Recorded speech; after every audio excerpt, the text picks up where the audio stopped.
Assalamualaikum warahmatullahi wabarakatuh dan salam sejahtera. Nama saya Siti Mezarul Ikma binti Rahman, pemegang KET Metrik bernombor D2019108839. Saya merupakan pelajar jurusan Ijazah Sarjana Muda Fizik dari Fakulti Sains Matematik semester 3. Saya mengambil subjek Pendidikan Moral di Malaysia, kod kursus HMS 3013 dari kumpulan B. Hari ini saya akan membentangkan bahan bantu mengajar ataupun prototipe yang telah saya cipta sebagai tugasan akhir. Ini merupakan prototipe yang telah saya hasilkan. Baiklah, apakah sebenarnya tujuan prototipe ataupun bahan bantu mengajar yang telah saya ciptakan? Bahan bantu mengajar ini bertujuan untuk membantu sesi pengajaran di dalam bilik darjah.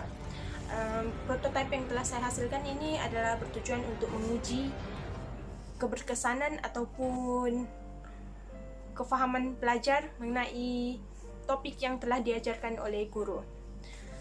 Saya membuat prototipe ini mengenai unit 9 bagi pendidikan moral tingkatan 3, yaitu konflik dan adab persahabatan.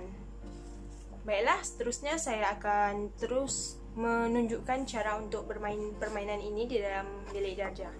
Permainan ini memerlukan masa lebih kurang dalam 10 hingga ke 15 minit di akhir sesi pembelajaran kerana ia bertujuan untuk menguji keberkesanan pengajaran pada kelas tersebut.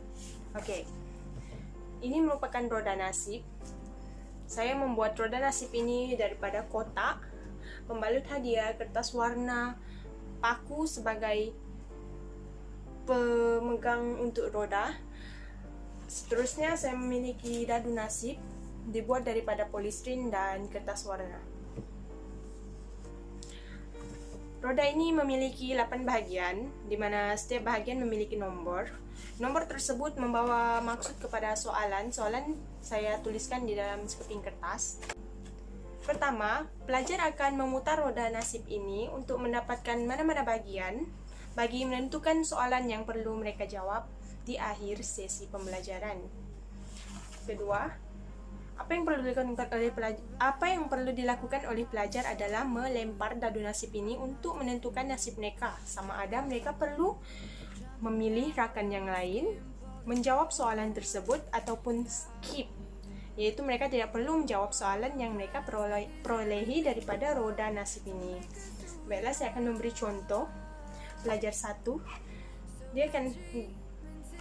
guru akan memilih pelajar 1 secara rawak. Pelajar itu akan ke hadapan kelas dan memusing roda nasib ini seperti ini. Seperti yang dilihat, roda berhenti pada angka 1, bermaksud soalan yang diperoleh adalah soalan 1. Di sini soalannya adalah berikan contoh bagi konflik persahabatan. Pelajar perlu menjawab soalan tersebut. Akan tetapi sebelum itu, pelajar perlu melempar dadu ini tersebut. Dadu nasib ini memiliki 3 pilihan, yaitu skip, pilih, dan jawab. Pelajar akan membaling dadu untuk menentukan nasib mereka. Contohnya seperti ini.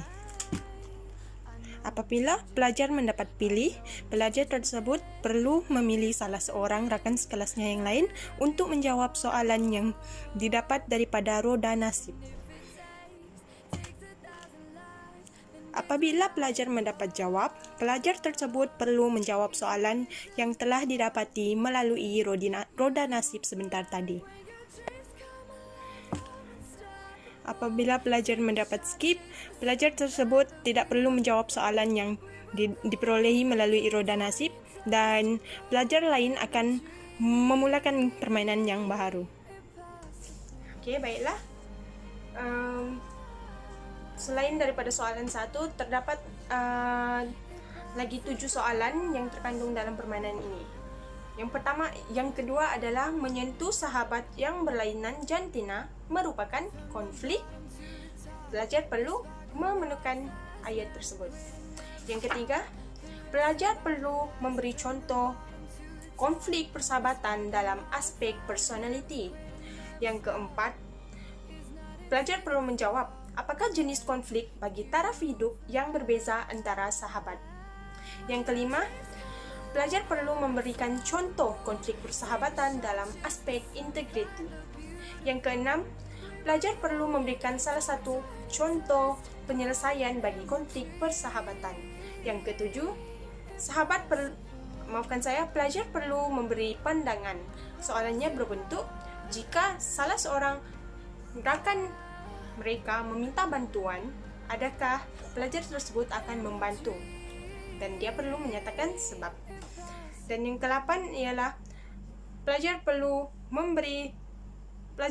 menjelaskan kebaikan menjaga hubungan sesama sahabat. Itu berikut merupakan antara soalan yang terkandung dalam permainan ini bagi unit 9 Pendidikan Moral tingkatan 3. Baiklah, kesimpulan itu saja daripada saya. Saya berharap agar bahan bantu belajar ataupun prototipe diaplikasikan di dalam bilik darjah pada masa kini, kerana ia sangat membantu dalam sesi pengajaran, bukan sahaja untuk menguji keberkesanan pembelajaran, akan tetapi ia juga berguna untuk merangsang minat pelajar dan untuk aktiviti pengukuhan yang lain. Sekian, itu saja daripada saya. Terima kasih.